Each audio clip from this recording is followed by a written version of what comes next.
Pero bakit hindi niyo sinabi sa amin ang tungkol sa tunay niyang pagkatao? Bakit kailangan pang matuklasan ang anak ko sa ganitong paraan? Sumusobra na talaga kayo. Kayo ang dahilan kung bakit nagkakasira kami ng lola ko.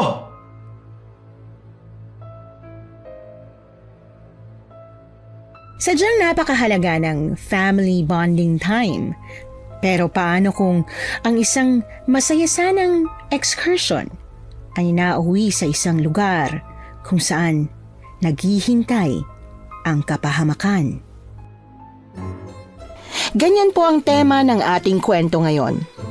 Pero bago ang lahat, kung bago ka pa lang dito sa channel, please like, subscribe, and hit the notification bell para updated kayo sa bawat kwentong ilalabas. May bago tayong kwento 2 o 3 beses sa isang linggo. At ngayon, para sa tampok nating kwento.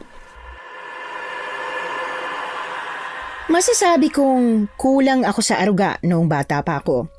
Palaging busy ang mga magulang ko sa trabaho. Kung hihingi man ako ng oras sa kanila, madalas na hindi nila ako pinagbibigyan.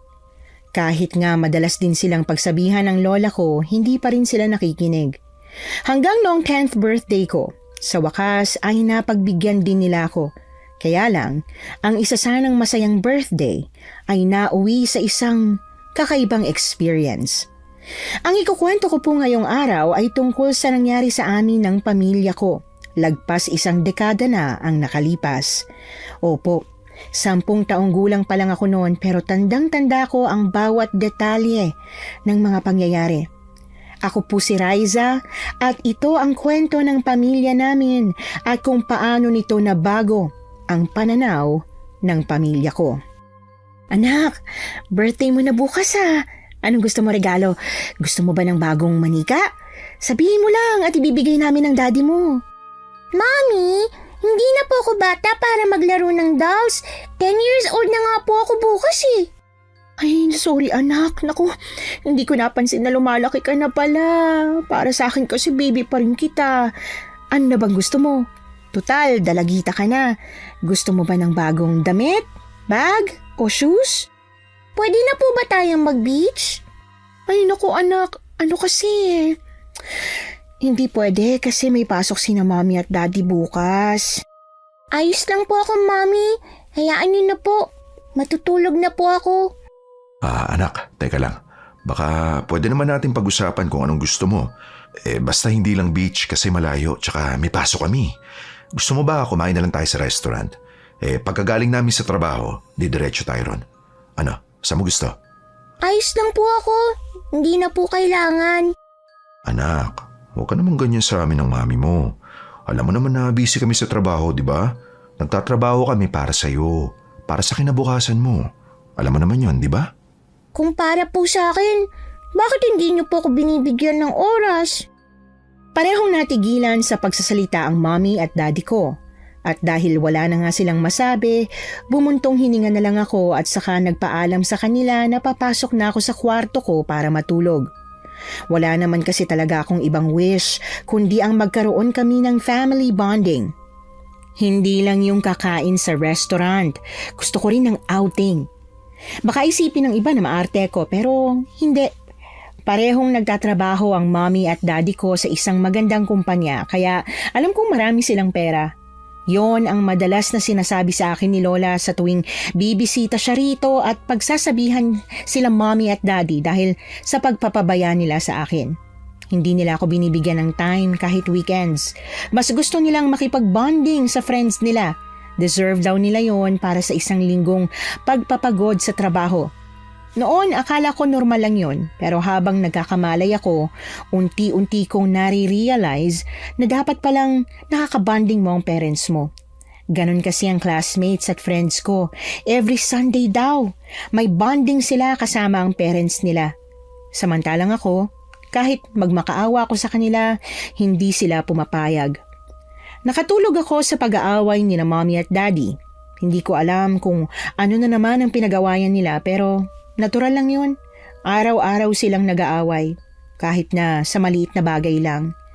Kinabukasan, hindi na ako umasa kahit birthday ko. Pero nagulat ako nang magising ako sa halik ni mommy at daddy. Happy birthday, Riza! Mommy? Daddy? Bakit po nandito kayo? Di pa po dapat nasa work na kayo? Napag-usapan namin ng mami mo na umabsent na muna sa trabaho para sa birthday mo. Pero di ba po bawal kayong mag-absent? Hindi naman siguro masama kahit isang beses lang. Tama ka kasi anak. Ilang taon na simula nung huling beses tayong nag-outing, di ba? Palagi ka na lang namin pinangangakuan pero hindi natutuloy. Kaya napagpasya namin gumawa na ng paraan. Yay! Ibig po bang sabihin magbe-beach na tayo? Oo, anak! Pupunta tayo sa beach! Yes! Sa wakas! Pero Mommy, wala po akong susuotin. Di na po kasi sa akin yung swimsuit ko nung 7 years old ako eh. Huwag kang mag-alala, bibili tayo sa mall na makikita natin habang nasa biyahe. Ano? Okay ba yon? Okay na okay po! Yay! Sobrang saya ko po talaga. Sobrang thank you po, Mommy, Daddy. O tara na, bumangon ka na sa kama at pinaghanda ka na namin ng masarap na breakfast. Ikaw po nagluto? Ang daddy mo, alam mo namang hindi marunong magluto si Mommy, diba? Yay! Namiss ko po ang luto ni Daddy. Si Yaya po ba kasama? Hindi na anak, binigyan namin siya ng isa pang day off para naman mas mahaba-haba ang pahinga niya. Sayang, masaya po sana kung kasama siya eh. Okay din kasi tayong tatlo lang talaga. Di ba, Daddy? Oo naman. Halika na. Kakargahin kita anak. Malaki na po ako. Baka hindi niyo na po ako kayang buhatin. Ha? Anong kala mo sa daddy mo mahina? Kayang-kaya kita, no? Halika, kakargahin kita. Grabe. Sobrang bigat mo na nga, ha? Sabi ko naman po sa'yo eh. Talagang mabigat na po ako. Kayang-kaya pa rin naman eh. O tara na, mag-almusal na tayo para hindi tayo gabihin sa biyahe. Sobrang saya ko. Akala ko talaga mauulit lang din noong nakaraang birthday ko ang mangyayari na hindi nila pakikinggan ang pagtatampo ko. Gumana rin sa wakas ang pagtatampo ko sa kanila. Sinubuan pa ako ni Daddy ng almusal habang kumakain. Habang nasa biyahe, masayang masaya ako. Sinasabayan pa nga namin ang kanta na tumutugtog sa kotse ni Daddy. Matagal na simula nung naging ganito kami kasaya.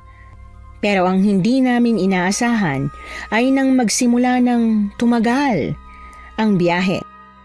Daddy, 6 na oras na tayong bumabiyahe ah. Di bang sabi ng kaibigan mo 4 hours lang ang biyahe papunta dun sa beach na pupuntahan natin?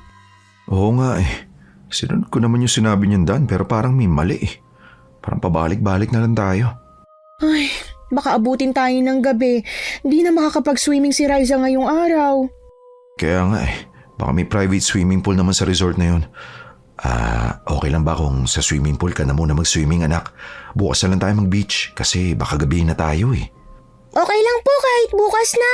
Ang importante lang po sa akin, masaya ako ngayon. Ayos lang naman pala sa kanya eh. Ay naku, sabi ko naman kasi sa'yo. Doon na lang sa dati. Gusto mo pa kasi humanap ng iba? Palibasa. Shaira, ano naman ba yung sinasabi mo? Napagkasunduan naman natin to kagabi, di ba? Bakit nagrereklamo ka ngayon? Sinasabi ko lang, hindi ako nagrereklamo. Hindi nagrereklamo pero ano yung sinasabi mo? Pwede ba, Edgar? Huwag ka nang magsimula ng away. Hindi ako nagsisimula ng away. Ang hilig mo kasing isisi sa akin lahat ng mga nangyayaring problema sa atin eh. Ikaw naman talagang may kasalanan eh.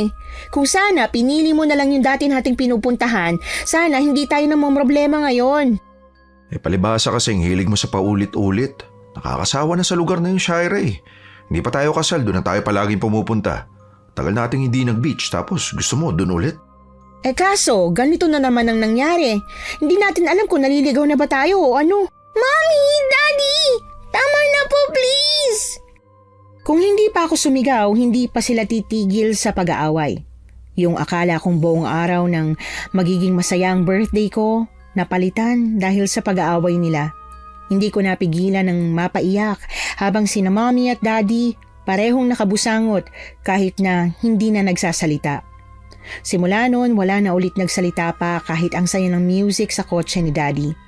Nakatulog na lang ako sa kakaiyak at nang magising ako, nakahinto na ang kotse pero nag-aaway pa rin silang dalawa.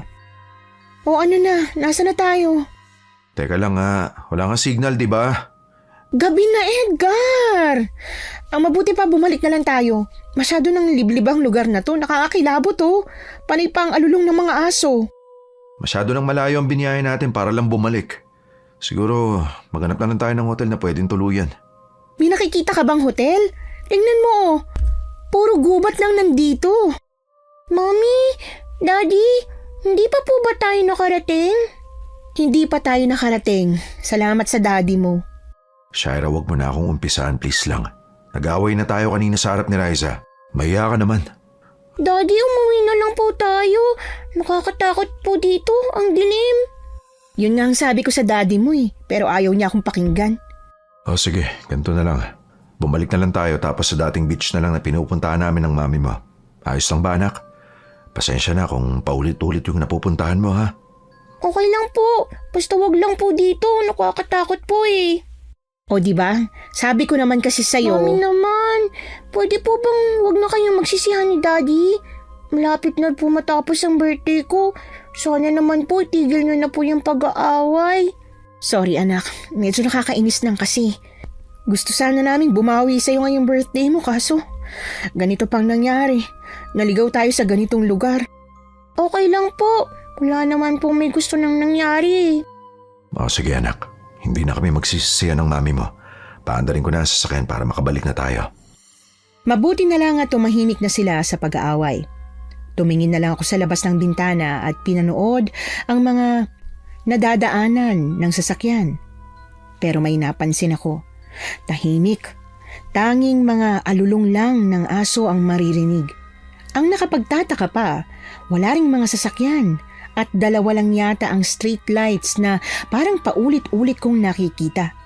Meron din akong nakitang nag-iisang bahay na nakasindi ang ilaw at may lumalabas na usok sa loob pero parang hindi naman nasusunog. Nang makatatlong beses nang paulit-ulit ang nakikita ko, doon ko na sinabi sa kanila. Daddy, bakit po parang pabalik-balik lang po tayo? Nandito na naman po tayo sa may street light. Anak, pare-pareho talaga ang street lights. Hindi lang po street lights, pati po yung bahay na yun oh. 3 beses ko na po yung nakita, Daddy. Oo nga Edgar, ilang beses ko na rin nakita yung bahay na yan, parang paikot-ikot lang tayo. Hindi kaya namamaligno tayo nito? O sige, ganito.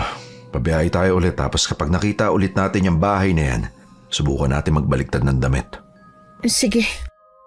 Sinubukan nga ulit ni Daddy na bumiyahe pero kagaya nga ng napansin namin ni Mommy, bumalik lang din ulit kami sa bahay, pati na rin sa street light na nasa tapat nito. Kaya naman hininto na ni Daddy ang pagdadrive at saka kami hinarap. Halata ang pag-aalala sa mukha niya kaya pati ako kinabahan na rin. Okay, walang kakabahan ha. Kumalma tayong lahat para magawa natin to sa maayos na paraan. Babe, balik na rin natin ang mga damit natin ha. Namamaligno na ba tayo? Kumalma ka nga muna. Alam kong kinakabahan ka pero nandito si Riza. Okay, sige, magbabaliktad tayo ng damit. Mami, anong nangyayari? Bakit po tayo magbabaliktad ng damit? Ano po yung namamaligno? Basta anak, okay lang ang lahat ha? Huwag kang kakabahan. Halika, babaliktarin namin ang damit mo. Magbabaliktad na rin ako ng sakin. Pati yung underwear baliktarin nyo ha. Mami, natatakot po ako. Ang sabi ni Daddy, dapat hindi tayo natatakot. Kailangan lang nating magbaliktad ng damit, ha? Pero hindi ko po mapigilan eh. Ang dilim po kasi. Basta tapangan lang natin, ha? Tumango na lang ako at saka tahimik na sinunod ang utos ni Mommy. Binaliktad namin ang damit namin at habang ginagawa yon, hindi ko maiwasang tumingin sa labas ng bintana. Imbis na hindi matakot, mas lalo pa akong kinakabahan dahil sa bilog at maliwanag na buwan. Nang matapos na kaming makapagbaliktad ng damit, muling pinaandar ni Daddy ang kotse. Pero pare-pareho kaming nagulat nang biglang huminto ang sasakyan dahil sa isang lola ang humarang sa tapat namin. Bilisan niyo! Doon kayo sa bahay ko! Lola, ano ba naman kayo? Bakit bigla-bigla na lang ko kayong tumatalo sa harap ng kotse? Paano kung nasagasaan ko po kayo? Hindi na mahalaga yon. Ang mahalaga ngayon, makarating kayo sa bahay ko. Ayun ang bahay ko. Doon tayo pupunta. At bakit naman po kami pupunta sa bahay nyo? Kailangan na namin umuwi. Pwede po ba umalis na kayo dyan sa dadaanan namin? Hindi na kayo makakauwi.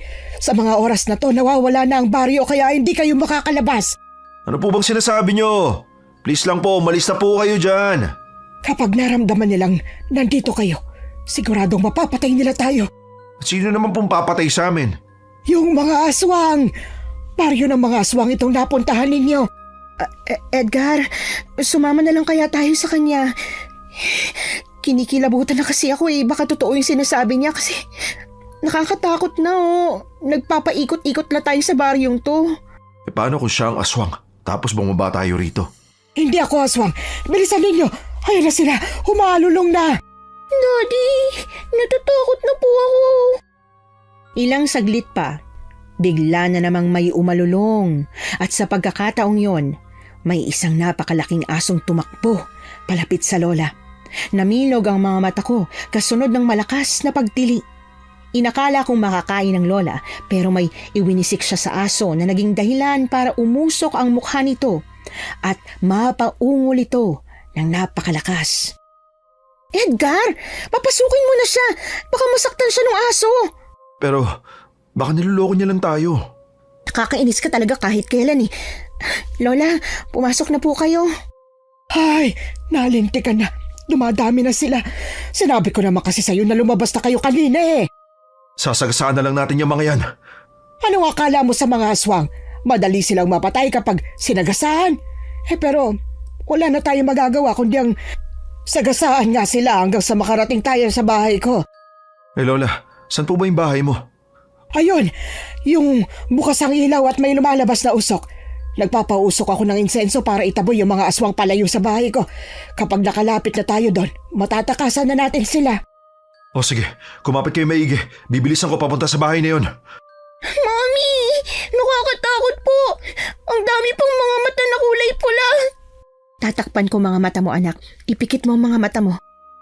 Kaagad kong sinunod si mommy. Pagkapikit ko ng mga mata ko, niyakap niya ako ng mahigpit at saka nagsimulang umandar ang kotse. Sobrang lakas ng kabog ng dibdib ko habang naririnig ko ang mga alulong ng mga aso, pati na rin ang malalakas na pagmumura ni Daddy. Hindi ko pa siya naririnig na magmura noon. Pero dahil siguro sa sobrang nakakatakot na mga pangyayari, hindi na niya napigilan. Ilang saglit pa nabitiwan ni Mommy ang pagkakatakip sa mga mata ko nang mabunggo ang kotse sa kung saan. Dahil doon, napilitan akong dumilat. Nakita kong bumangga kami sa isang malaking puno habang ang unahan ng kotse namin ay umuusok na. Kailangan natin lumabas! Sasabog ang kotse na to! Pero kung lalabas tayo, baka makuha tayo ng mga aswang. May pangontra ako sa mga aswang. Haharangan ko kayo. Mauna na ako lumabas. Sigurado ho ba kayo? Oo, pero magdala kayo nito sa bulsa nyo. Asin, para kung sakaling may makalapit sa inyong aswang, isaboy nyo yan sa kanila. Sige ho, lumabas na po tayo. Naamoy ko ng gasolina. Lalabas na ako. Bilisan yung sumunod. Kaagad na lumabas yung lola. Pagkatapos ay sumunod si Daddy at pinalabas niya kami ni Mommy. Pagkalabas, kinarga ko ni Daddy at hinawakan niya ang kamay ni Mommy sabay takbo mula sa mga aswang. Itinuro ng lola kung saang direksyon kami dapat tumakbo habang siya ay may inilabas na mahabang pamalo. Hinampas niya ang pamalo na yon sa mga aswang habang sinusundan niya kami sa pagtakbo. Halos magkandara pa si Daddy sa pagtakbo. Iyak naman ako ng iyak. Hanggang sa makarating kami sa bahay na paulit-ulit naming nakikita kanina. May isang lalaking nakaabang doon sa may pinto na agad nagpapasok sa amin. Dito po kayo pumasok! Bilisan niyo po! Bilisan ninyo! Apo ko yan! Dali! Babe, pumasok na kayo sa loob, bilis! Tutulungan ko si Lola na makarating kaagad rito. Pero babe! Ayos lang ako, ayos na. Pumasok ka na rin sa loob. Bilisan niyo na po! Paparating na ang ibang mga aswang! Sa wakas at nakapasok din. Grabe, sumakit ang tuhod ko. Lola naman kasi, sinabi ko na nga ho sa inyo na ako na yung magliligtas sa kanila. Pero nangulit pa rin kayo. Ay nako, Nadala na ako sa'yo. Yung huling pinaligtas ko sa'yo, nakain ng aswang. Kaya hindi pwede. Ako pa rin ang magliligtas sa mga makikita nating makakapasok sa baryong ito. Lola, nasan po ba tayo? Anong sinasabi niyo kanina na hindi na kami makakalabas? Ay, may pag-asa naman kayo makalabas dito. Pero sa susunod na buwan pa, sa kabilugan ng buwan. Ano po? Pinagloloko niyo po ba kami? Nakita mo kung paano kayo paulit-ulit na bumabalik lang sa iisang lugar habang nasa biyahe. Yun ay dahil sa aksidente kayong nakulong sa baryong lumilitaw lang tuwing kabilugan ng buwan. Ang baryong ito ay baryo na pinamumugaran ng mga aswang. Sabi niyo ho tao kayo. Kagaya ba namin? Nakulong lang din ba kayo rito? Kung may pagkakataong makatakas dito kada bilugang buwan, bakit hindi kayo tumatakas? Dito na ang bahay ko, kaya hindi ako umaalis dito. Paano po kayo nakatiis sa lugar na to? Lalo na't puro aswang. Tuwing gabi lang naman lumalabas ang mga aswang. Sa umaga, pwede kayong tumulong sa amin dito sa mga gawain para may makain kayo sa loob ng isang buwan. O mahigit pa kung hindi kayo makakatakas sa bilog na buwan. Babe, anong gagawin natin? Lola, wala bang ibang paraan para makaalis sa baryong to maliban sa maghintay hanggang sa susunod na buwan? Ngayong gabi, total bilog pa naman ang buwan. Pasensya ka na pero wala talagang ibang paraan kundi ang maghintay. Nagsasarado ang lagusan pag may nakapasok o nakalabas na. Teka lang ho, kung may lagusan, saan ho yun? Hindi rin namin alam. Basta kung babiyahe kayo sa bilog na buwan, makakapasok o makakalabas kayo. Ang mabuti pa, magpahinga na kayo. Halatang mga pagod na kayo galing sa biyahe eh.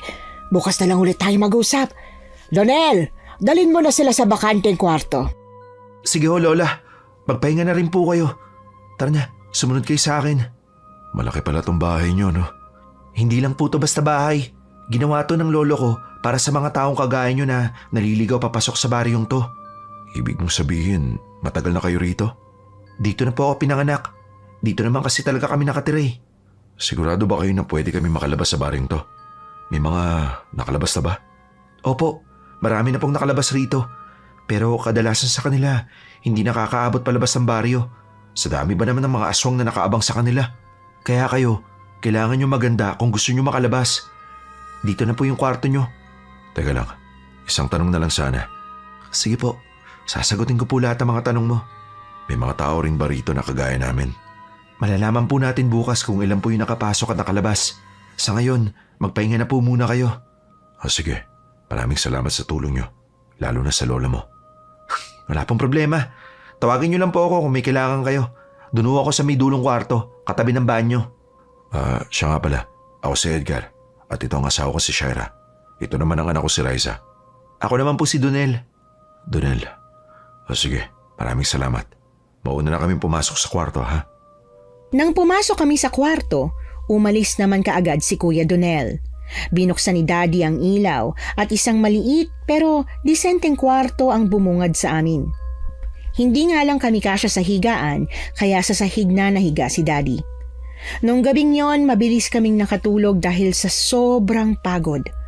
Mabilis lang din na lumipas ang oras at sa isang iglap, umaga na. Pagkagising ko, wala na si Daddy sa may sahig kaya agad kong ginising si Mommy. Mommy! Nasaan na po si Daddy? Anak. Ay, masyado pa yatang maaga. Matulog ka pa. Pero si Daddy po wala sa sahig. Ha? Teka. Oo nga no. Ay, baka nandun lang sa labas. Gusto ko pa sana matulog eh.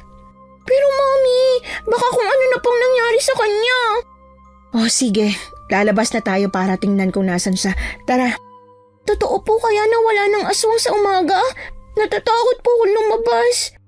Ako mauunang lalabas. Sa likod lang kita, ha? Sige po, Mommy.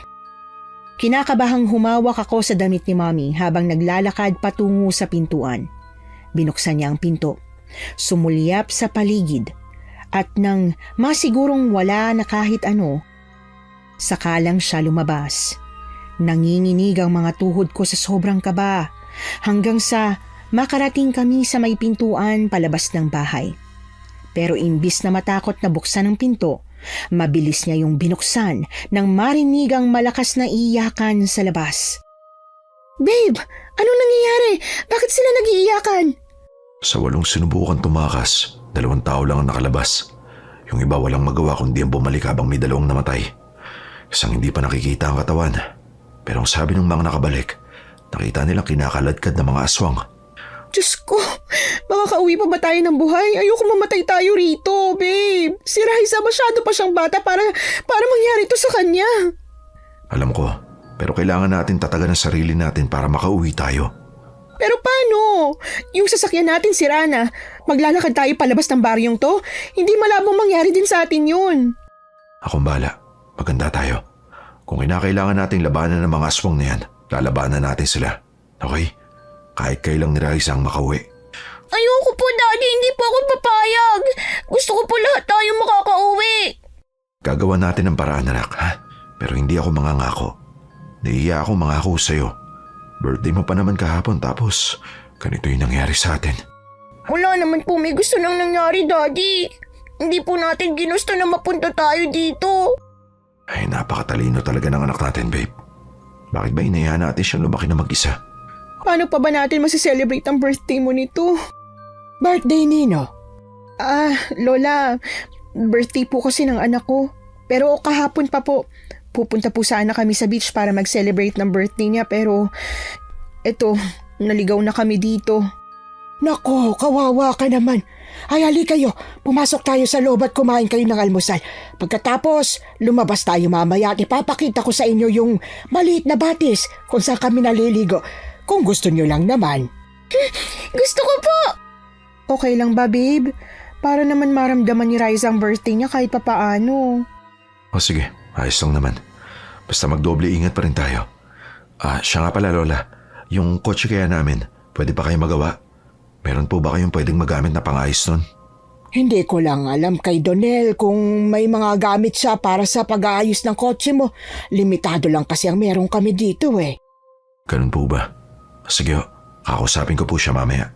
Basta kung may kailangan kayo, huwag kayo mahihiya sa amin ha. Magsabi lang kayo. Tutulong kami sa abot ng makakaya naming ni Donel na apo ko. Sa kabila ng takot dahil sa mga nangyayari, naging excited pa rin ako na may gagawin kaming masaya para sa araw na ito. Pagkatapos nga namin kumain ng masarap na almusal na si Lola Imelda ang nagluto, hindi na kami nagsayang pa ng oras. Naghanda na kami at dumiretso sa sinasabi ni Lola Imelda na batis kung saan sila naliligo. Wow, ang ganda. Ganito po palang itsura ng batis. Ngayon lang ba nakakita ng batis ang anak ninyo? Naku, opo. Bihira lang kasi namin siyang naipapasyal eh. Habang bata pa, dapat ipinapasyal yung anak ninyo. Palagi po kasi kaming busy sa trabaho, kaya bihira lang. Ay, bihira na nga lang tapos ganito pang nangyari. Kahit gaano pa kayo kabala sa trabaho, dapat binibigyan nyo ng oras ang anak nyo kahit na 1 o 2 beses man lang sa isang buwan. Matatandaan niya yung pagdating ng araw. Gusto nyo bang ang matandaan niya sa mga magulang niya ay palaging busy at walang oras sa kanya? Wala po ako may sasagot dyan dahil sa totoo lang, tama po kayo. Siya nga pala, gumawa ako ng mga proteksyon para sa inyo. Poprotektahan kayo nito mula sa mga aswang. Pero hindi ito 100%, kaya kailangan nyo pa rin mag-ingat ng gusto, ha? Eto, isuot nyo na. Maraming salamat po, Lola Imelda. O siya, aalis na ako. Gumawa na kayo ng isang magandang alaala para sa anak ninyo. Ay, napakaganda ng batis na to, ang linis. Pero bakit po parang malungkot ka, Mami? Nalulungkot lang ako dahil maraming namatay kagabi.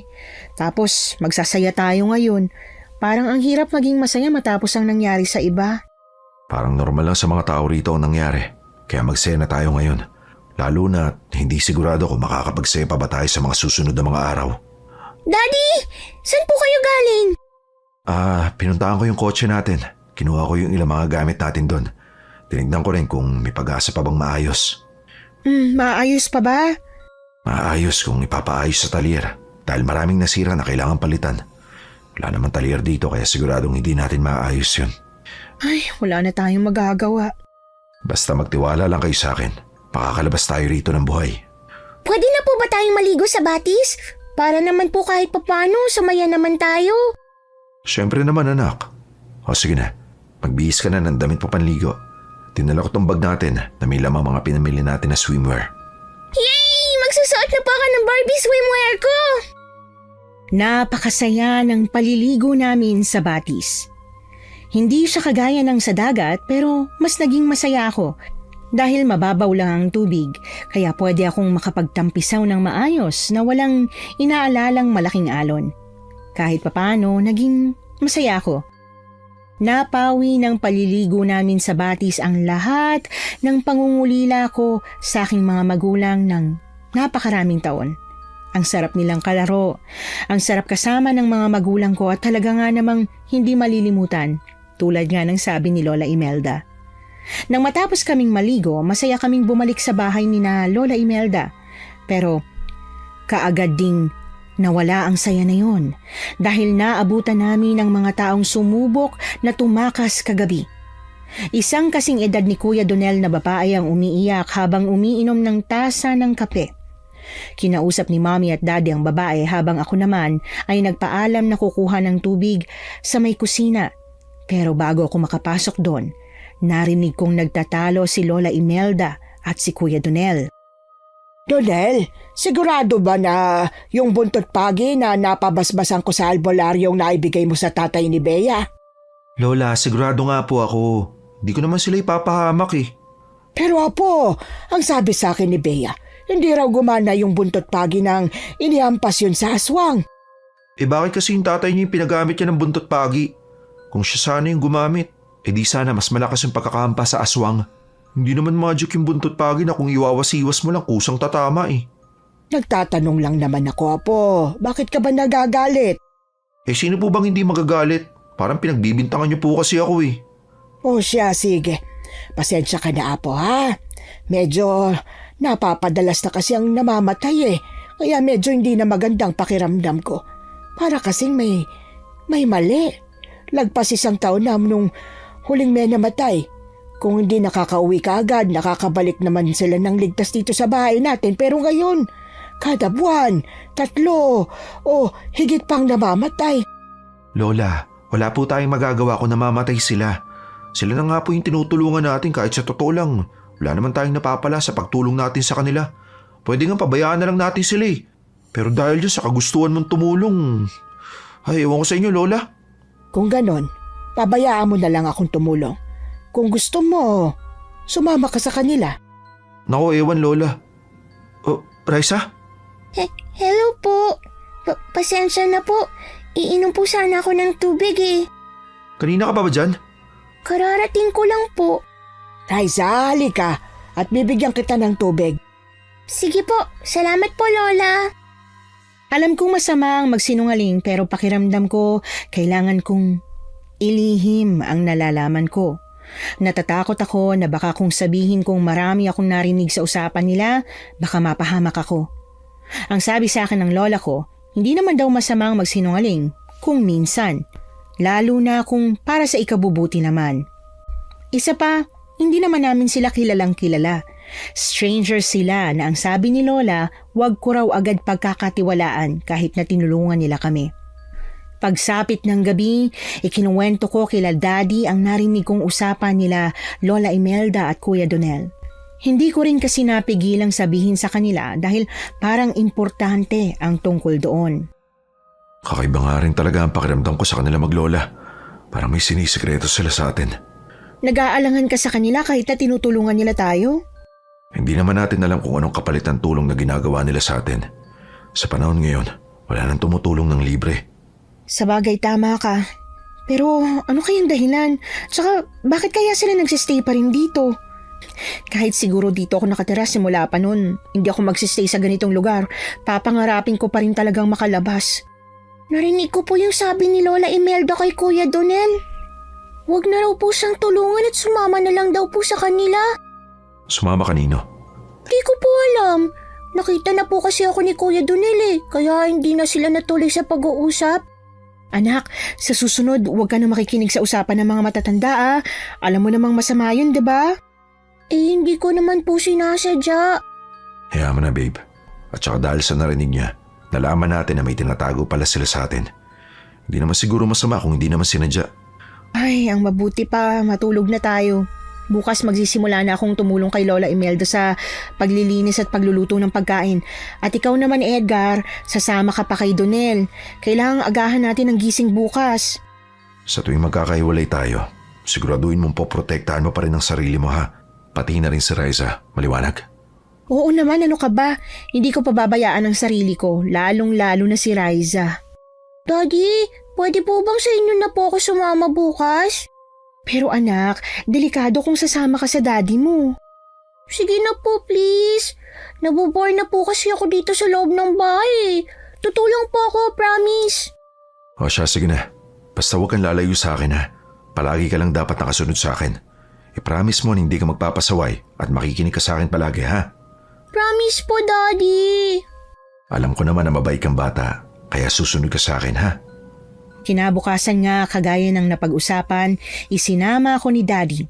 Ang narinig kong sabi ni Kuya Donel, pupunta kami sa farm kung saan magpapakain kami ng mga hayop at mag-aani na rin ng mga prutas at gulay. Nang makarating na kami sa sinasabi niyang farm, may iba pang mga tao doon. Medyo marami sila na ikinagulat namin ni Daddy. Daddy, ang dami pong tao. Akala ko po yung mga nakatira kila Lola Imelda lang ang tao po dito. Ako rin eh. Hindi ko rin inakala na ganito karaming tao. Ganito pala karami ang mga aksidenteng nakakapasok sa baryong to. Opo kuya, marami talagang tao rito. Buwan-buwan kasing bumubukas ang lagusan dito sa baryong to, kaya palagi talaga meron tao. Ganun ba? Nakakatakot pala makapasok dito no? Sana marami makaalis sa susunod na buwan. Kasabay namin. Sana nga ako kuya. Kayo, bakit hindi kayo umaalis ng lola mo rito? Ang sabi niya sa akin, dito raw kasi kayo nakatira pero ikaw, bata ka pa. Hindi mo ba naiisip minsan na tumakas sa baryong to? Naiisip ko po kuya. Buwan-buwan kong pinapangarap na makaalis sa sinumpang baryong to. Pero kung gagawin ko, paano naman po si Lola? Hindi naman po siya ganun kalakas para makipaglaban sa mga aswang eh. Ibig mo sabihin, hindi ka pa talaga nakakalabas sa baryong to? Kung ganun, saan galing yung iba mga gamit nyo? Di sa mga taong namatay ho. Kinukuha nyo yung mga gamit nila. Ano po bang dapat gawin namin sa mga gamit nila? Kami po yung nagliligpit. Kaya kung may mapapakinabangan, tinatabi po namin. Sabagay, tama ka. Ay, sana balang araw makatakas ka rin dito. Sayang ka, ang bata mo pa. Marami ka pang pwedeng gawin paglabas mo sa baryong to. Kaya nga po eh. Siya nga pala. Ano bang may tutulong namin? Doon po muna kayo sa pamimitas ng mga kamatis. Baka po kasi mabulok na yung mga yun kapag hindi pa pinitas eh. Sige. Kayang-kaya namin ang anak ko yan. Gusto niyo pa naman tumulong. Ang bait mo naman, Riza. Sige, paiwan ko na po muna kayo. Kailangan ko pang tumulong doon sa mga hayop eh. Nagsisinungaling siya. Ano po, Daddy? Hindi ba ang kwento mo, meron silang pinapapuntang albularyo na nagbabasbas sa buntot pagi? Opo, Daddy. Bakit po? Kung merong albularyo dito, siguradong patay na ang mga aswang. Kalabang kaya yun ng mga aswang. Ibig niyo po bang sabihin, sa labas ng baryo nakatira ang albularyo? Oo, ganun na nga. At nagsinungaling si Donel na hindi sila nakakalabas. Alam mo anak, hindi naman masamang makinig minsan sa usapan. Siguro kapag narinig mo sila ulit na nag-uusap, pakinggan mo sila ha? Kasi baka mas mapaaga tayo sa paglabas sa baryong to kapag may nalaman pa tayo. Sigurado po ba kayo, Daddy? Okay lang makinig sa usapan? Okay lang sa ngayon. Pero kapag nakalabas na tayo sa baryong to, hindi na ulit pwede, okay? Okay po, Daddy. Masama man ang makinig sa usapan ng iba. Ang totoo, curious din talaga ako sa kung ano ang itinatago ni Lola Imelda at ni Kuya Donel. Kung ano man ang tinatago nila, ang sabi ni Daddy, dapat daw malaman namin para mas maaga kaming makaalis. At sa totoo lang, gusto ko na ring umuwi. Namimiss ko na ang bahay namin, si Yaya, si Lola at ang school. Kaya kung gusto kong makauwi ng maaga, kailangan kong sundin si Daddy. Sa loob ng 1 linggo, walang naging problema ang pagtira namin sa bahay ni Lola Imelda. Sumunod lang kami sa lahat ng rules nila at hindi kami lumalabas sa gabi para hindi kami masaktan ng aswang. Pero nang sumunod na linggo, hindi namin inaasahan ng biglaang nangyari. Nagising kami ni Mommy nang dahil sa malakas na sigaw ni Ate Bea. Siya yung namatayan ng tatay noong sinubukan nilang tumakas.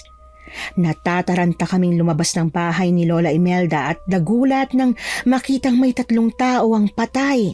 Wakwak ang kanilang tiyan at labas ang mga laman loob. Nakita ko yon kahit na sinubukan pa ni Mami na takpan ang mga mata ko. Lola Imelda, ano po nangyari? Bakit po may mga namatay kahit na hindi naman bilog ang buwan kagabi? Base sa narinig naming kwento ng kasama nila sa bahay, nagbaka sakali raw silang tumakas ngayong gabi kahit na hindi bilog ang buwan.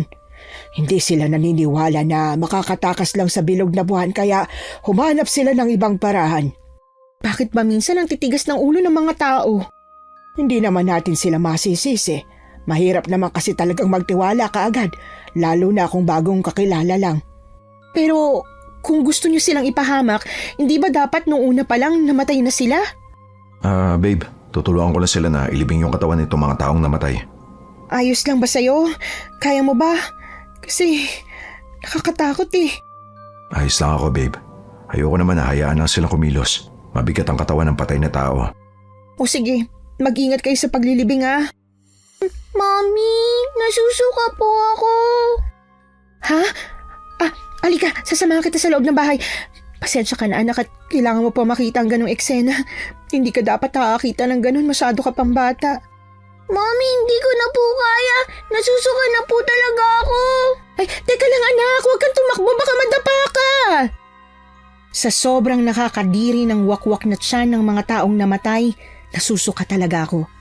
Sinubukan ko lang napigilan pero hindi ko talaga kinaya. Kumaripas ako ng takbo patungo sa banyo. Sumuka ako ng sumuka sa inidoro hanggang sa matapos ako. Pero pagkatapos kong sumuka, natigilan ako nang may marinig akong para bang kumakain. Kumunot ang noo ko at sa pagiging curious, lumabas ako ng banyo at dumiretso sa katapat na pinto. May maliit na butas doon kaya sumilip ako at nagulat ako nang makita si Kuya Donel. Sa isang plato, meron siyang kinakain na parabang mahabang longganisa. Pero hindi yun ang nakakatakot doon dahil marami yung dugo. Punong-puno ng dugo ang kanyang kamay, pati na rin ang kanyang bibig. Para siyang halimaw na sunod-sunod na isinusubo at ninunguya ang bawat ipinapasok niya sa bibig. Hanggang sa... Riza, Mami! Anong ginagawa mo dyan? Oh, bakit? Ano problema? Si Kuya Donel po. Bakit? Ano nakita mo? May kinakain po siya. Puro dugo po yung bibig niya at saka mga kamay niya. Ano ka mo? Opo, Lola. Nakita ko po siya sa loob. Ay, teka lang. Lumabas na muna kayo. Pero, Lola Imelda, baka po kung anong mangyari sa inyo kapag pumasok kayo sa loob, okay lang po ba kayo? Hindi niyo po ba kailangan ng kasama? Hindi. Apo ko siya. Kaya siguradong hindi ako mapapahamak. Sige na, lumabas na kayo doon. Tara na anak. Pero Mami, para pong aswang si Kuya Donel. Imposible yan anak. Kung aswang siya, di sana kinain niya na tayo nung una at hindi niya tayo tinulungan, diba? Ano po yung kinakain niya? Mamaya itatanong natin kay Lola Imelda ha. Halika na, lumabas na muna tayo. Kahit napilit kinakalmahan ni Mami ang tono ng pananalita niya, alam ko na kinakabahan siya. Nakakatakot talaga ang nakita ko. Sigurado talaga ako na may kakaiba kay Kuya Donel. Hindi naman siya kakain ng ganun kung wala. Kung hindi man laman loob ng tao ang nakita kong kinakain niya, bakit ganun siya kumain? Bakit parang gutom na gutom siya? Paulit-ulit na nagtatanong ang isip ko at hindi yata ito titigil hanggat hindi ako nakakakuha ng sagot.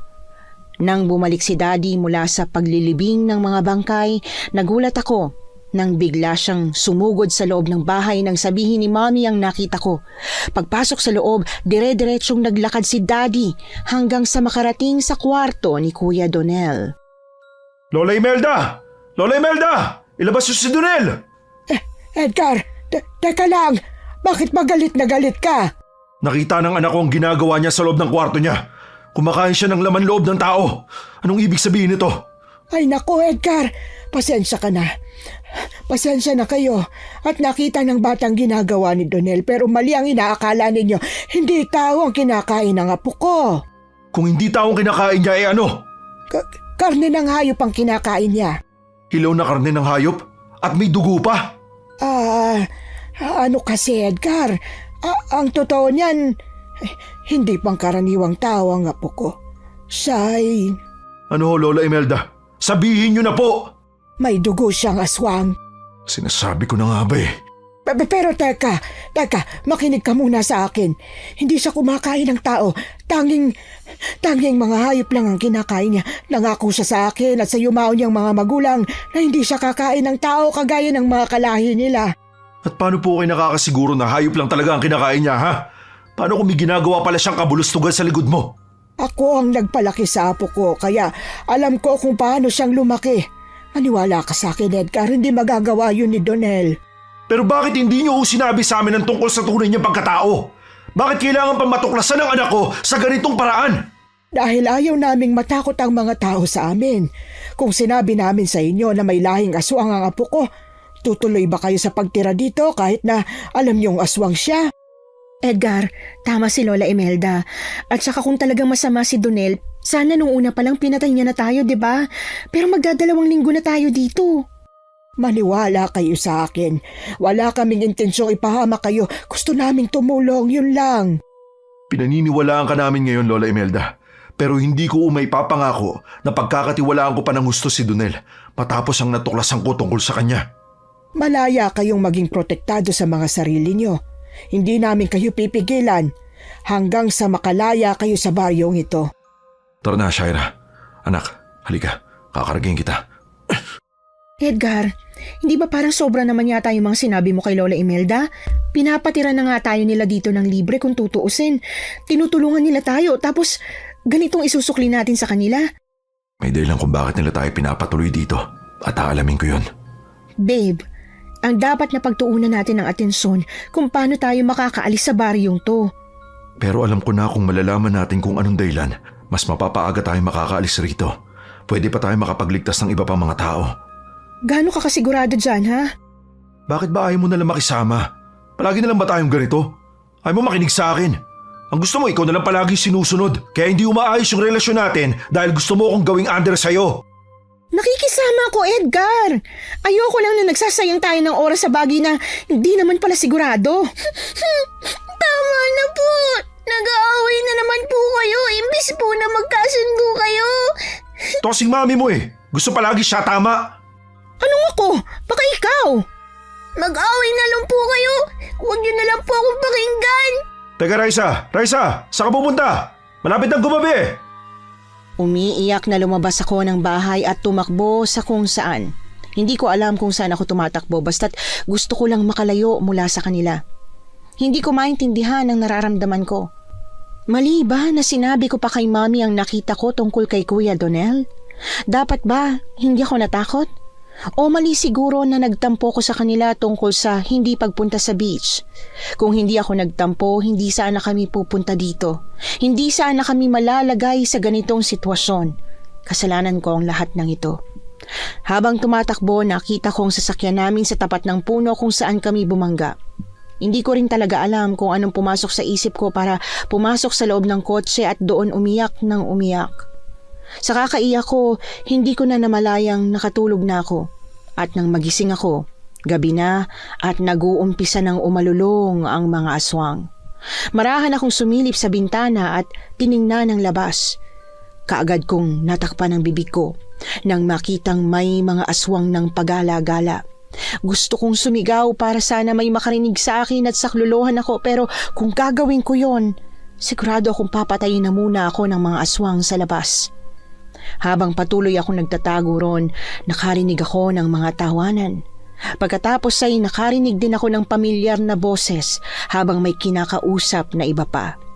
Dahan-dahan akong sumilip sa may bintana ng kotse at nakita si Kuya Donel.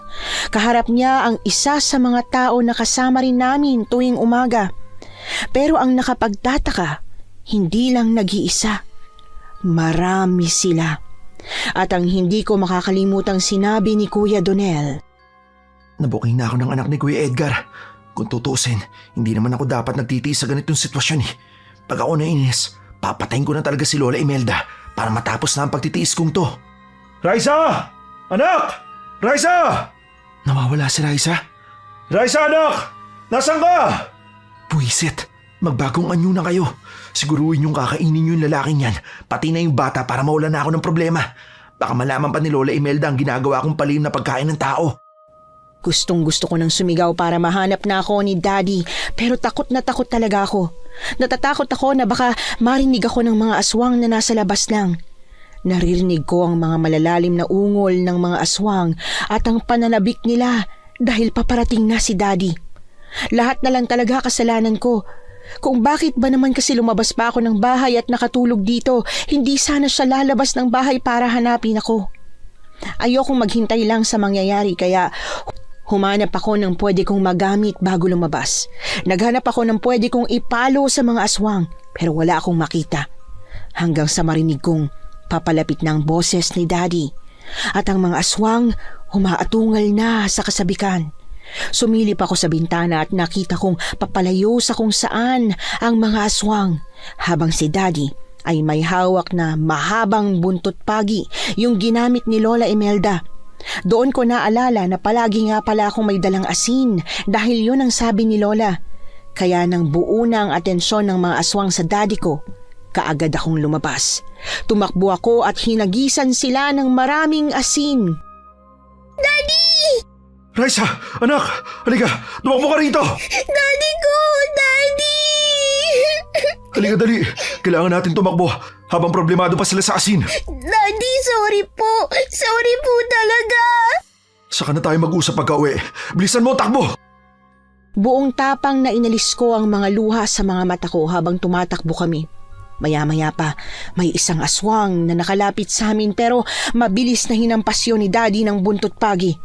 Imbis na patakbuhin ako, kinarga na lang niya ako at tumakbo kami sa pinakamalapit na bahay. Doon tayo magtago, anak. Doon sa bahay, papapasukin nila tayo. Daddy, hindi po sila tao. Hindi po pwede. Kailangan kila Lola Imelda lang. Anong sinasabi mo? Kumapit ka na maigi sa akin. Bibilisan ko pa ang pagtakbo. Mahigpit akong kumapit kay Daddy, pero habang tumatakbo, may humarang na aswang sa harap namin. Natigil si Daddy sa pagtakbo. Akala ko huli na ang lahat, pero ilang saglit lang, may humampas bigla sa aswang at nahati ito sa gitna. Namilog ang mga mata ko nang makita si Mami na hinihingal, takot at kinakabahan. Bilisan mo, babe! Malapit na tayo sa bahay! Di ba sabi ko sa'yo huwag ka sumunod? Kung hindi ako sumunod, nakain na kayo ng mga aswang. Dali na, takbo! Sobrang bilis ng pagtakbo ni Daddy habang si Mami ay humahampas sa mga aswang na sumusubok na lapitan kami. Hanggang sa tuluyan kaming nakarating sa bahay ni Lola Imelda na ngayon ay nakaabang na sa pintuan. Bilisan ninyo! Lola Imelda, bakit ganyan? Bakit hindi ko magana ang buntot pagi na ibinigay mo sa akin? Samantalang yung buntot pagi na dala ni Shaira, nakapatay kagad ng aswang. Balak mo ba akong ipahamak? Anong sinasabi mo, Edgar? Lahat ng buntot pagi na yan, may basbas ng kilala kong albularyo. Talagang nakakalabas kayo ng baryong to? Nagagawa mong pabasbasan ng mga buntot pagi. Oo, nakakalabas-pasok kami sa baryong ito pero hindi lahat ng taong napapadpad dito kayang gawin ang ginagawa namin. Hindi namin kayang gawin o may bala kayong kainin kami. Umamig ka na, Lola Imelda! Umamig ka na! Daddy! Huwag niyo na pong awayin si Lola Imelda. Hindi, anak. Kapag hindi natin inaway ang matandang to, hindi na tayo makakalabas rito. Muntik pa akong ipahamak nitong walang kwentang buntot pagi na binigay niya sa akin. Walang bisa! Daddy, kumalma na po kayo. Wala po talagang alam si Lola Imelda.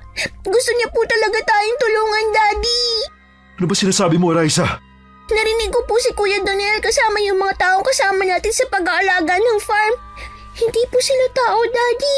Mga aswang din po sila. Ano? Opo, at si Kuya Donel, kumakain po talaga siya ng tao. Raisa, huwag mo namang pagbintangan ang apo ko ng ganyan. Hindi po ako nang bibintang. Narinig tsaka nakita ko po yung usapan nila sa labas ng kotse.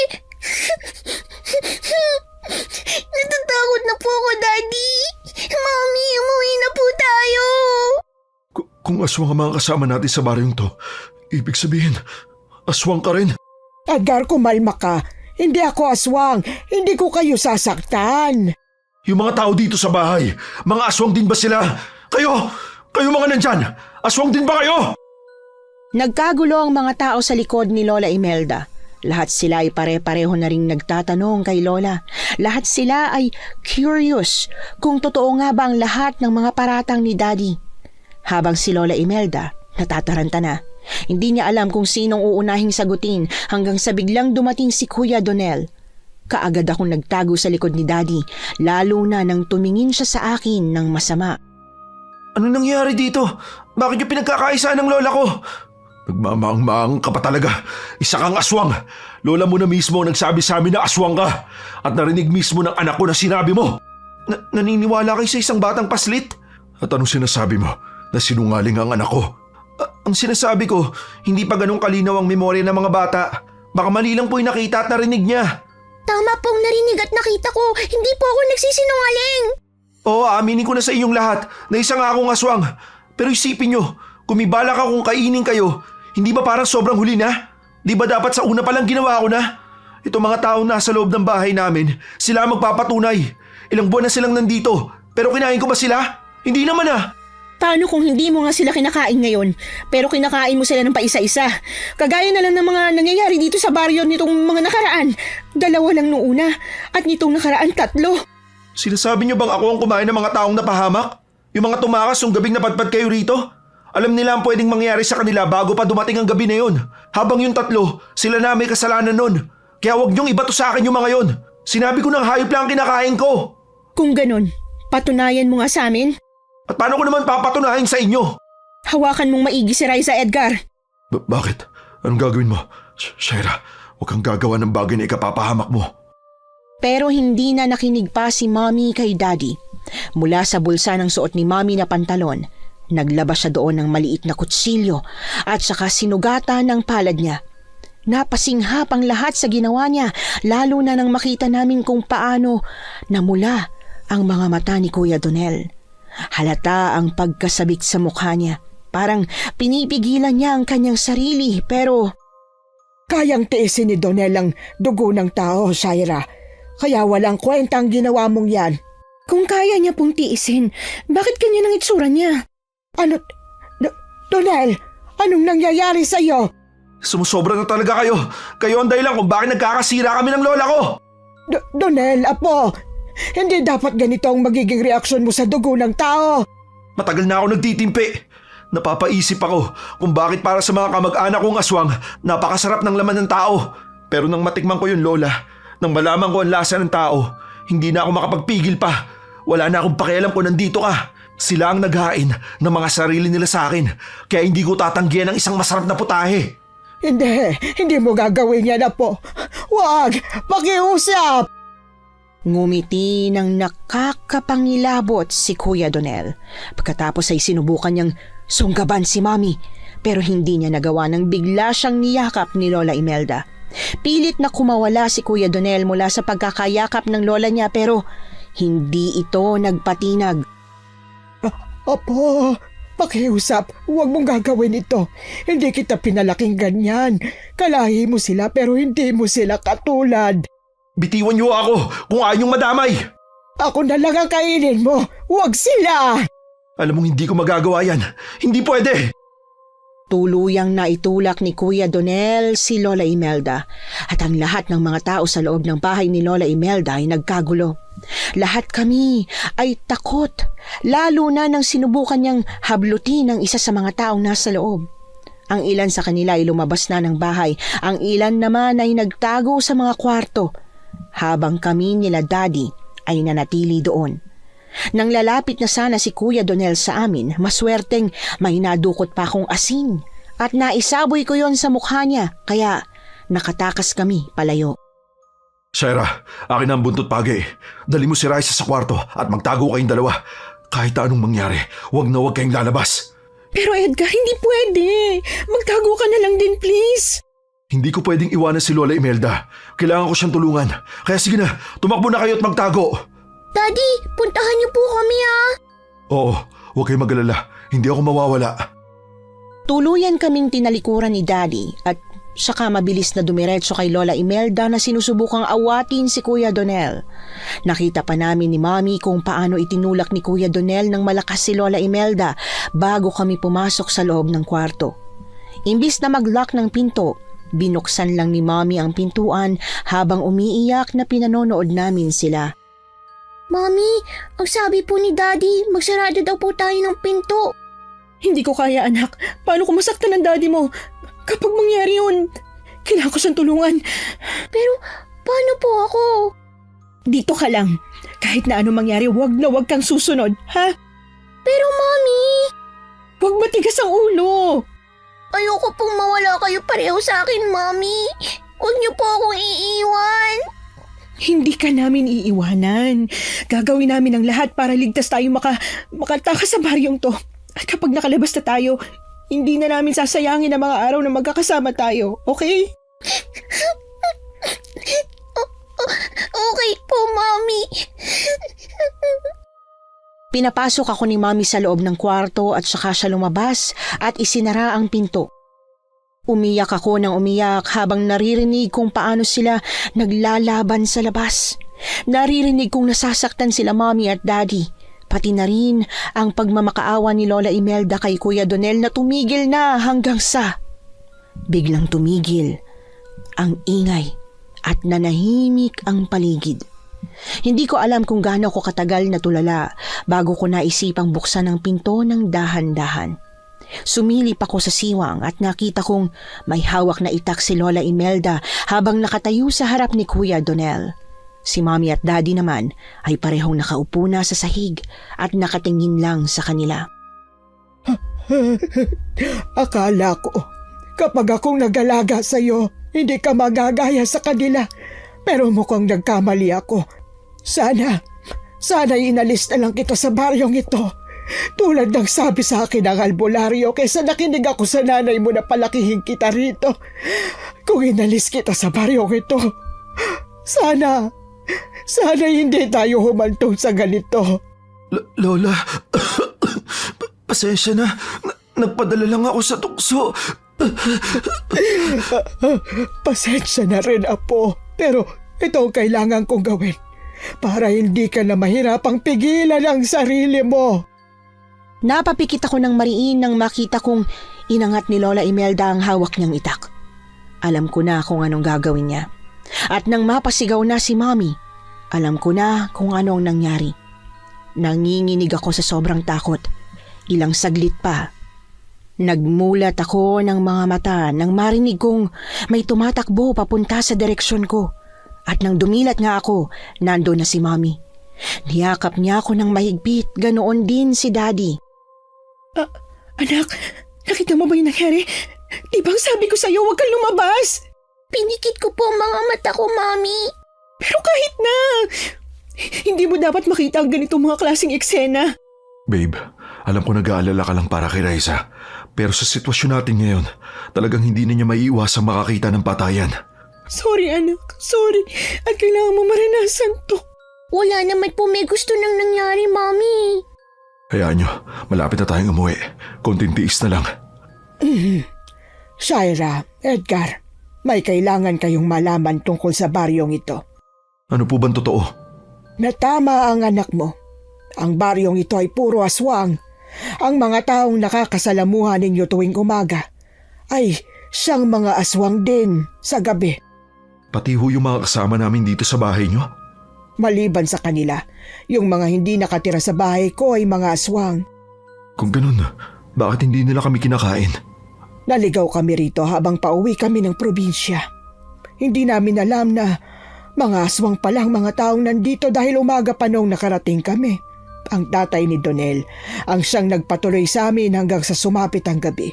Doon namin nalaman na mga aswang ang mga nakatira sa baryo pero hindi namin alam na isa sa kanila ang tatay ni Donel.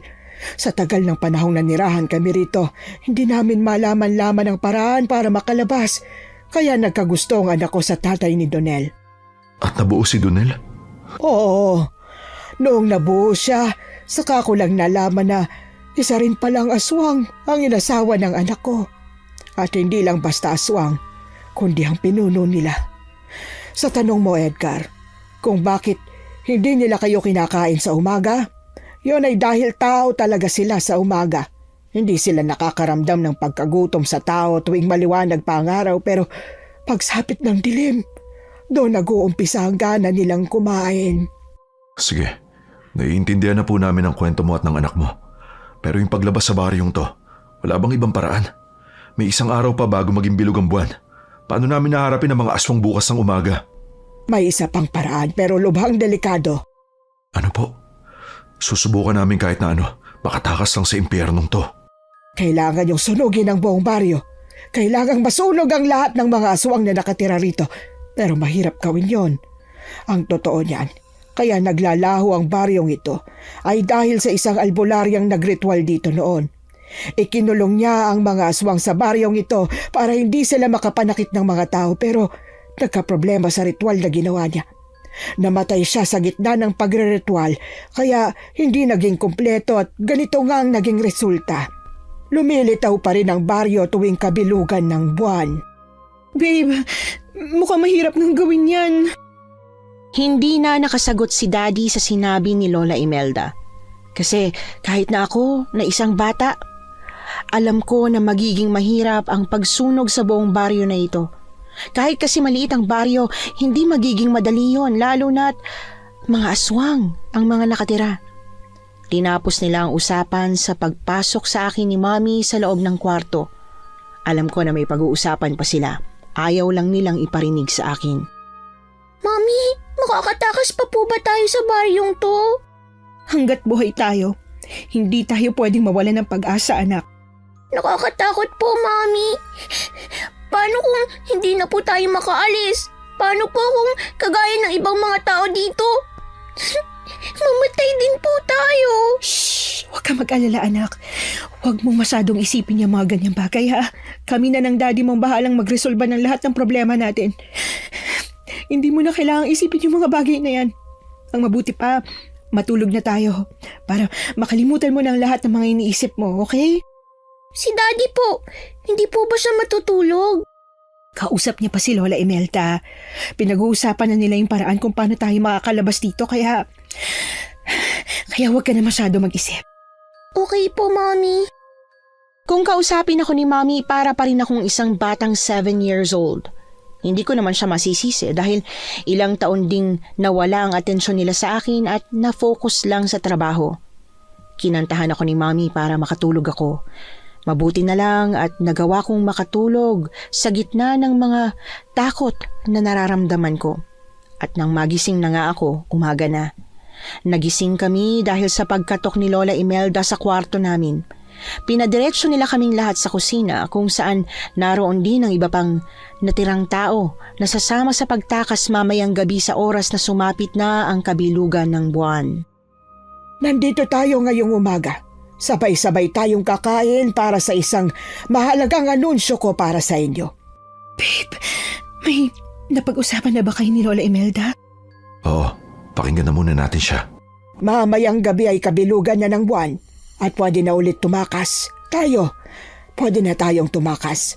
Sa pagkakataong ito, gusto ko sanang makatakas na tayong lahat. Sasama ho ba kayo, Lola Imelda?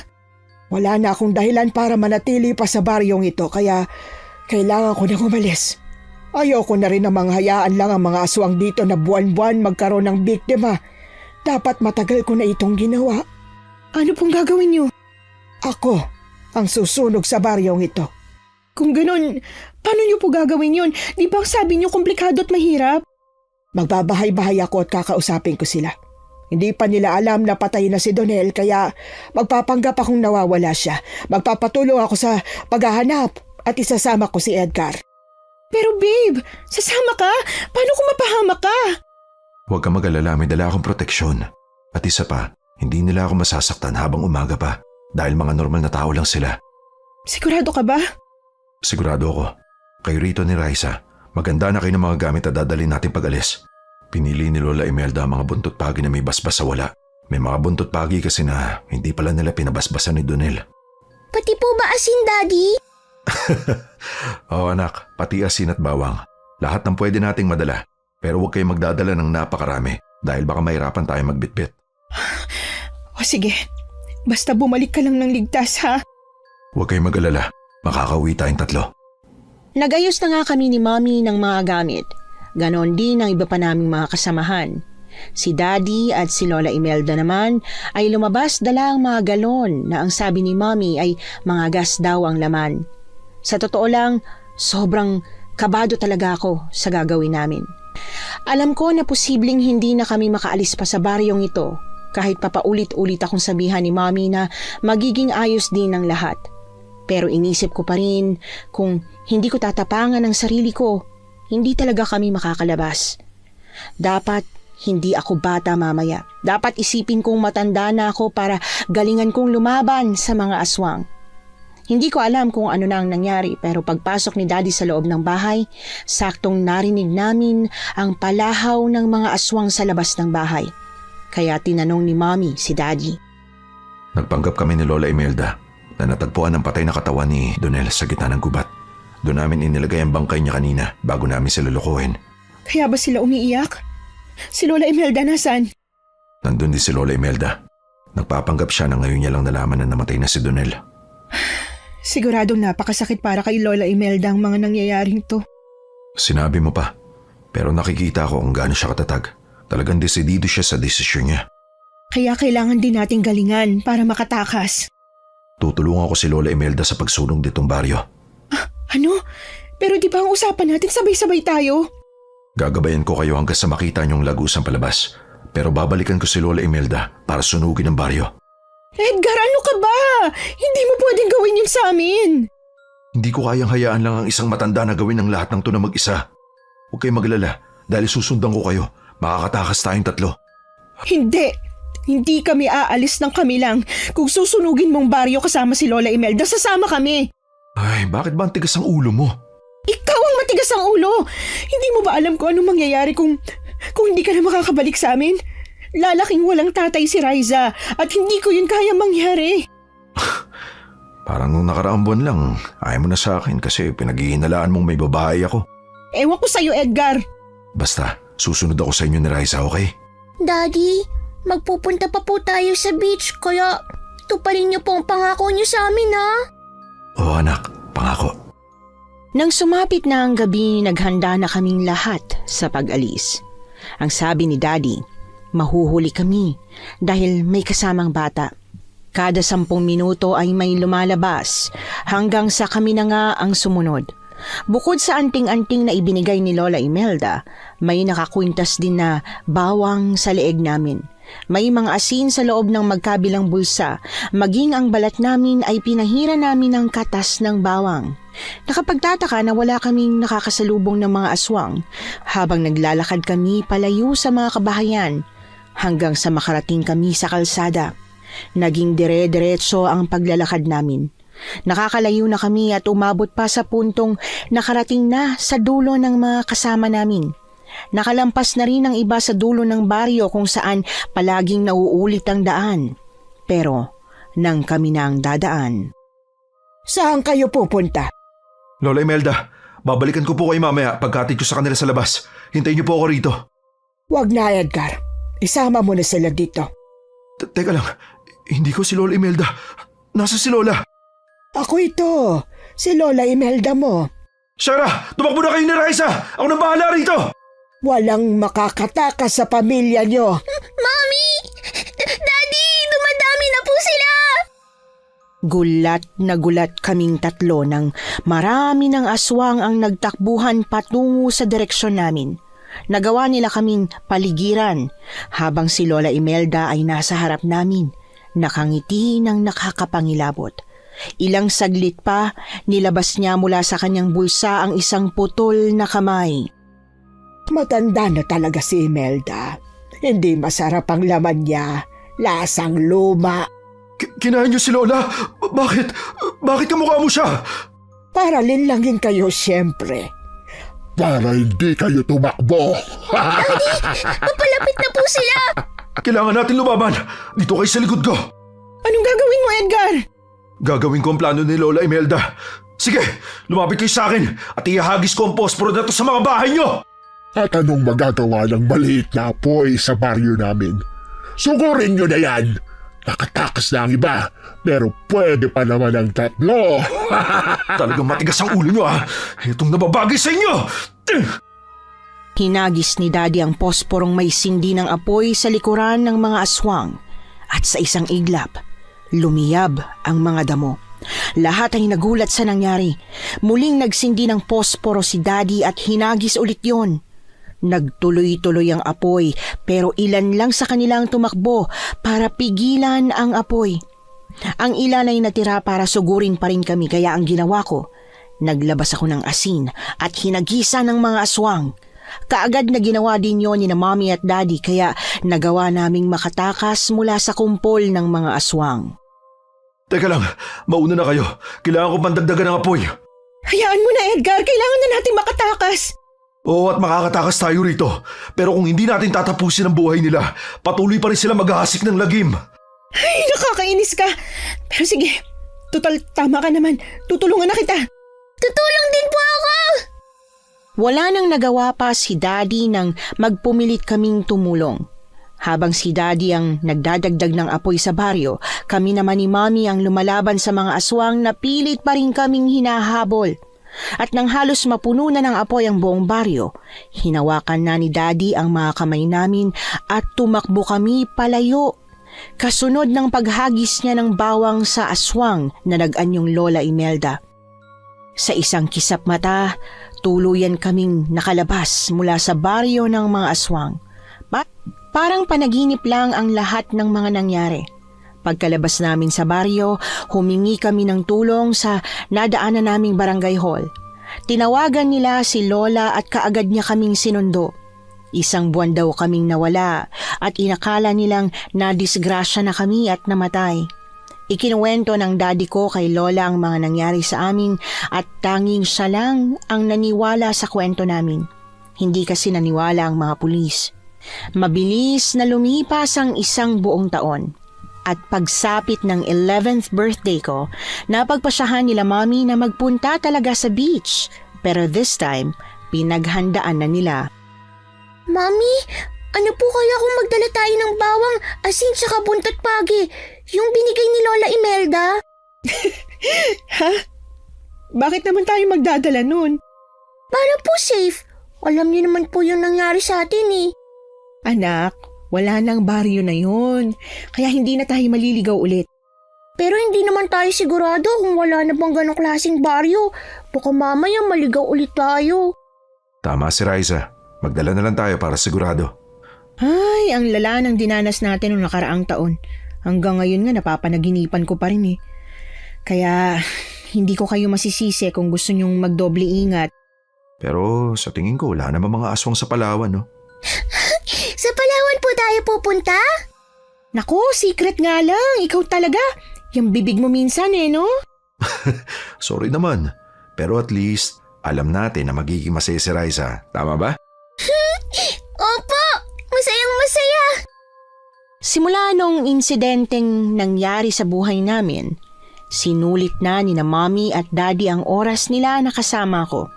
Ilang taon na rin ang nakalipas, higit isang dekada na rin. Pero hanggang ngayon, sariwa pa rin sa alaala namin ang mga nangyari. Minsan nga binabangungot ako na naroon pa rin daw ako. Mahirap kalimutan pero yung experience namin na yon ang nagbigay ng daan para ma-realize nila Mommy at Daddy ang isang napakahalagang bagay pagdating sa pamilya, ang pag-aaruga. At kung hindi dahil sa lugar na yon, hindi siguro sila tatandang magkasama. Iba rin sana ang naging kwento ko ngayon. Maraming salamat po sa pagtampok ng kakaiba kong kwento na ito, Miss Anne. Sana po ay more power pa sa inyong channel. Hanggang dito na lamang po ang aking kwento. Nagmamahal, Riza. Nagustuhan niyo po ba ang ating kwento ngayong araw? Kung oo ang sagot at hindi mo pa nagagawa, aba, subscribe na. Click the notification bell ha, para updated ka sa tuwing maglalabas kami ng bagong kwento. Click like at mag-iwan na rin ng comment. Masayang-masaya ako tuwing nagbabasa ng messages mula sa inyo. At kung may sarili kayong karanasan na gusto nyong ibahagi sa amin, email lang sa missanhorrorstories@gmail.com. Dire-diretso lang, missanhorrorstories@gmail.com. Malay nyo, sa susunod, yung kwento na ninyo ang binabasa namin para sa ating mga tagapakinig. Hanggang dito na lang muna at maraming salamat sa inyong panonood.